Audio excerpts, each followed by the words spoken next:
Yeah. Well, I would like to say specifically to the Jackie Robinson point, and maybe by the time this airs, it would have really been restored.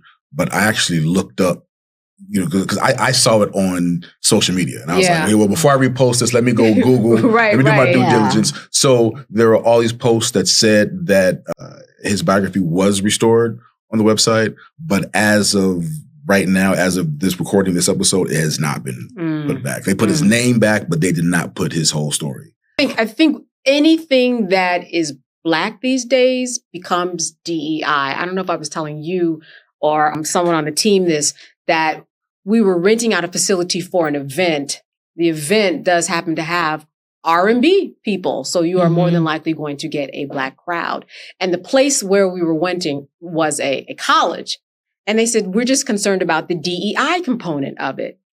Wow. What DEI component of it? And by the way, this was a Black man who was telling me, he was just like, I'm letting you know, this is how the school is going to be looking at it. And I said, I never even thought about it being a DEI event. He said, well, that's how it's going to be translated because these universities have been losing so much money.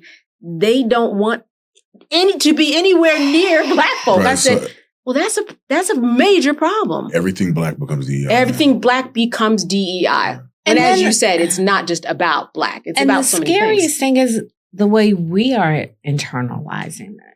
That we as a people are now afraid in many ways, often of our own shadows. And, let's look at history. How do dictators operate?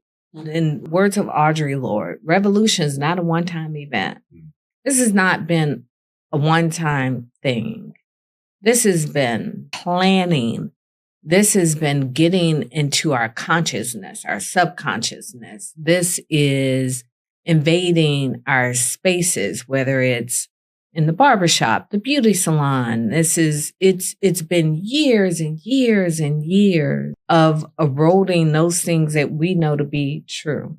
There's nothing wrong with Black people renting a space.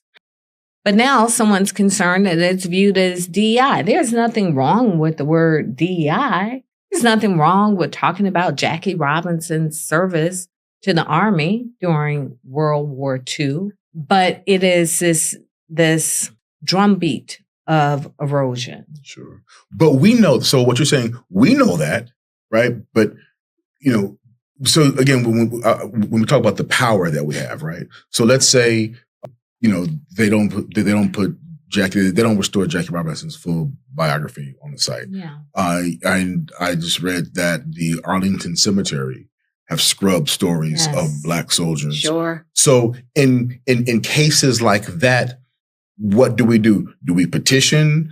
Do we march?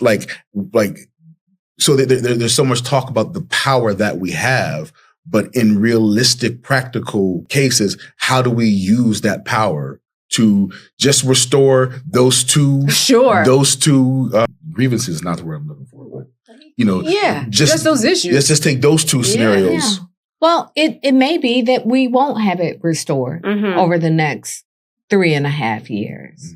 It may be the website won't go up, but it doesn't mean that you can't talk to kids at school or in your church, or you can't post about it on your social media page, or we can't do those things that we used to do. We would come together as community. Right. So they may not be able to get the book in the library. They may not be able to see it at Arlington Cemetery.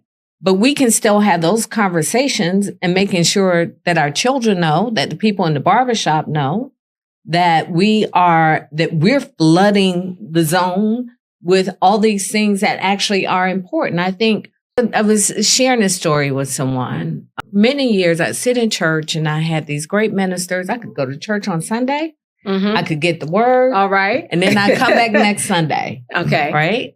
And then I had a minister who I couldn't always trust what he was giving me. So I got into Bible studies and I started reading the Bible for myself because I couldn't always trust his information. So I think in many ways, that's like the space we're in. We have been in this kind of safe space where we could just kind of trust that our history was being preserved and our stories being told. Well, we can't trust that anymore. Right. So we got to go back to telling our stories ourselves. making sure we're putting out our own information, making sure that we're having these conversations and we're not just throwing up our hands in despair. And I gave this analogy to someone I was talking to this week. I said, it's kind of like a prize fighter. Fighter goes in the ring, they fight, and then they sit down and they take a rest in between. That means that we can all rely on one person or one group to do it at all times. Maybe you got to go in, you got to fight your round. Then you step back and you take a break while you go in and you fight the next one. But I think if we all do it intentionally and collectively, our stories and our history will not be erased. Think about who we are in this country as a people. We know our stories because of oral history. That's true. This is an attempt to erase who we are and all that we have been.